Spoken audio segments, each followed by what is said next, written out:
What gender-based double standard infuriates you the most? I went to a Catholic high school. Girls who got pregnant were asked to leave because it was against our Catholic belief to have sex before marriage, but the fathers of the children were not asked to leave. Women can't be logical. Men can't be emotional. This, as pretty much sums up sexism for the past few millennia. I'm a female doctor and I frequently fly with a few items of medical equipment, stethoscope, otoscope, etc. I put this in its own separate bag/bin because they always search it. The TSA agent, while searching the bag, will ask everyone else in line, "Sir, are you a doctor?" before finally turning to me and asking, "Miss, are you a nurse?" My mom's a doctor and my dad was a house husband. One time I got sick in elementary school, so I went to the nurse who was going to call my parents to come get me. The nurse asked where I could call my mom, and I said she was probably busy at work and she should call my dad. The nurse ignored that and asked where my mom worked. The intensive care nursery at blah blah medical school. Okay, who should I ask for? Dr. Zapper. No, you mean Mrs. Zapper. She's a doctor. No, you mean a nurse. No, she's a doctor. So she looks up the number in the phone book and calls the ICN. The receptionist answered, and thanks to the giant 1990s corded telephone, I could hear both ends of the conversation. Hello, may I speak to one of your nurses, Mrs. Zapper? When my mom got on the phone and the school nurse explained the situation, my mom was like, "Okay, well, I'm doing rounds right now. Why don't you call his father?" TLDR, my mom's a doctor, but the school nurse wouldn't believe that was possible. And that's why she's a nurse at a school. I think that there is a little bit of a stigma surrounding stay-at-home fathers, which is not a huge deal, but it is a little frustrating. I'd take the stigma. I'm a dad, and given the choice between working outside of the house and being a stay-at-home dad, I'd absolutely choose the latter. Unfortunately, that's not financially realistic for my family at this point in time, but if it was, I'd do it in an instant. I'm not suggesting I think being a stay-at-home parent is easier than working an outside job. I just prefer to spend as much time in dad mode as I can. I like that you said that it's not easier, and I think it's something that people don't consider. If someone chooses to be a stay-at-home parent, they are given the, "oh, lucky you, don't have to work" kind of look. While it's generally more acceptable for a woman to do it, there's still a weird stigma surrounding the whole concept of actually wanting to be around to raise your children. When was the last time you saw a man in a yogurt commercial? I like yogurt too, damn it! I believe that Burn Notice is actually just a long-running, well-written yogurt commercial. Michael Weston does love his yogurt. I'm getting married in 22 days. Every, no exceptions, professional involved with putting on our wedding has emailed my fiancé, but not me. She's had to forcibly insert me into the conversations, even when I am the one who sent the initial email. The wedding coordinator actually ignored her adding me to the email conversation the first time. She had to add me a second time. When we talk in person, they attempt to pull her off to the side and discuss the events away from me since it'll all be up to her. Even some of our friends have found themselves referring to it as her big day before being glared at and reminded that it's both of us. People, I am half of the marriage. My opinions about this wedding matter, even if every bridal show, magazine, whatever makes it out that the bride demands solitary control. My fiancé, who has an anxiety disorder and gets extremely upset when she has to deal with too many open-ended questions, does not appreciate you taking me out of the conversation, and neither do I. Edit. Clarity. I'm a divorced dad. I have my kids more than half the time. I do most of the communications with school, I register them every year, and I put both email addresses down. I'm in the school about every other day. Emails from the school very often still go to their mom and not me. I always copy my ex-wife on every email, but sometimes the responses go only to her. Luckily, we get along and she forwards them to me, but seriously, WTF? I'm a lady, and I've always found it incredibly stupid that women are supposed to plan/have their choice for every aspect of a wedding.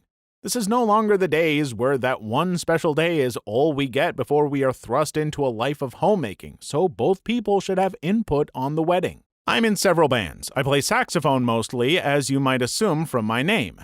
As a woman, I get taken way less seriously. People assume that I'm with the band, not in it. The guys get asked, "What do you play?" I hardly ever get asked that. If I tell people I'm in a/the band, they almost always ask, "So you sing?" And frequently I get, "So you sing?" Not even a question. Nothing against singing. Indeed, I do enjoy singing also, but the assumptions are annoying since I do see how gender-based they are. Just one example from last night. So we get into the venue and a guy asks if I need help with my stuff. I know a sincere, "Would you like some help?" from a guy acting like he can't believe a woman is carrying something heavy and is being patronizing about it. It was the latter. I say, "No thanks, I got it," and smile politely. The guy then asks, "Which of them is your boyfriend?" "None of them?" Then the bartender yells at the guy and says, "Blank, stop hitting on the band." He replies, "I'm not hitting on the band, I'm hitting on the blonde." Thanks, dude. I try to maintain some sense of just being flattered by the stuff yelled my way by guys who want to get in my pants.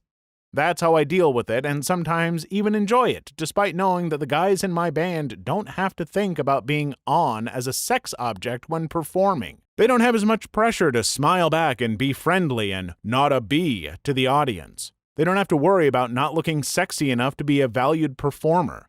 They don't have to worry about looking middle-aged or not showing enough skin while worrying about their dress coming up too far during the show. Basically, interacting with kids you don't know, or hell, even kids you do know. If a woman does it, she's being cute and stuff. When a guy does it, people expect him to be a creep. Like when you see a kid that has lost his or her parents in a store.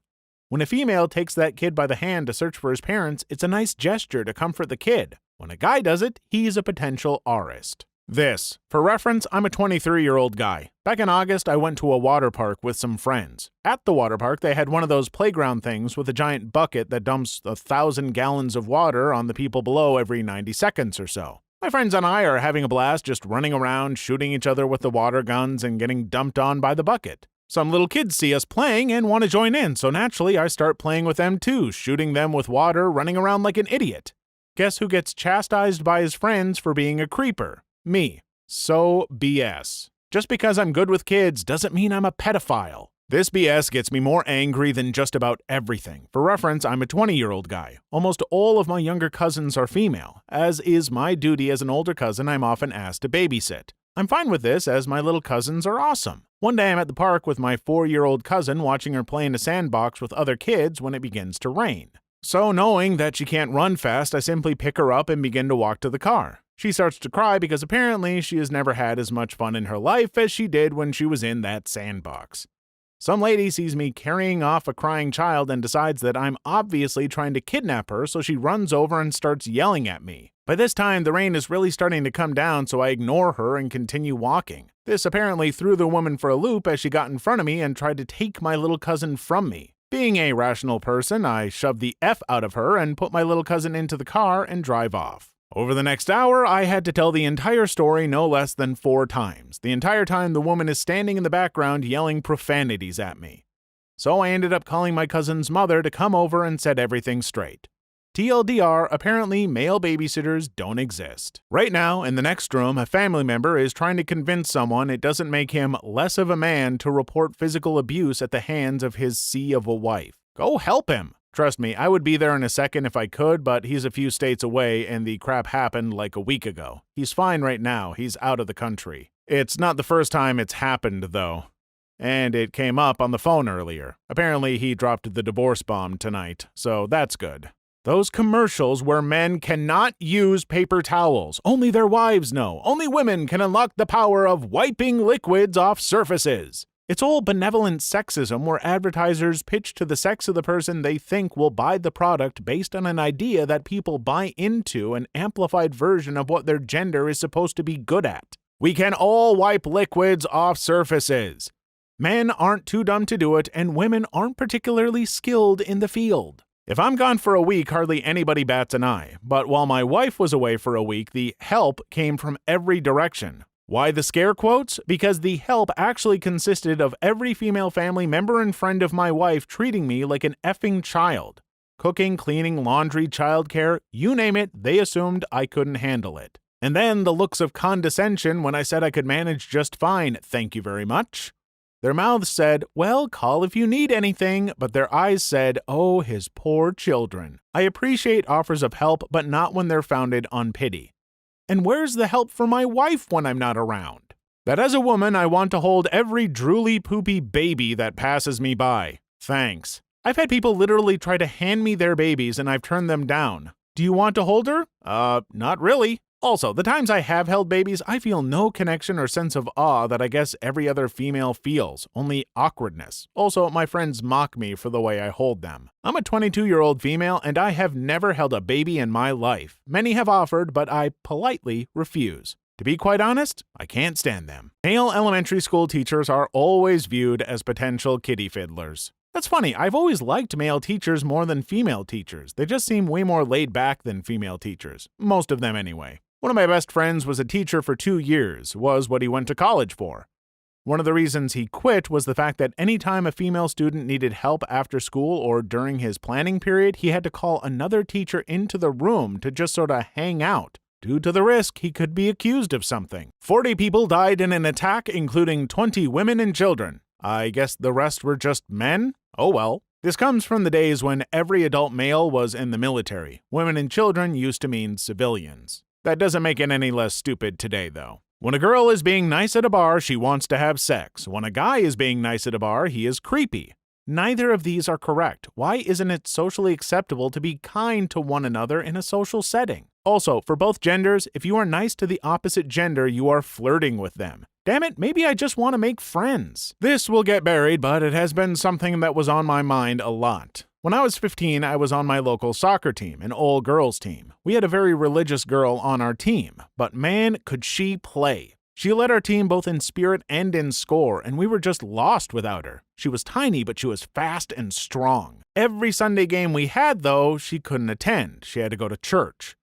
Her brother, though, could play his games right next to us on the same field. We asked her why, and she'd say, his game was more important than mine. They needed him more. We'd always shrug it off and interpret it to mean that since the boys were having a tournament, his parents would let him play and miss church. But come the final year-end game, it was a Sunday. This was a make-it-or-break-it game, difference between first and second place. This was the most important game of the year for both the boys and the girls' team.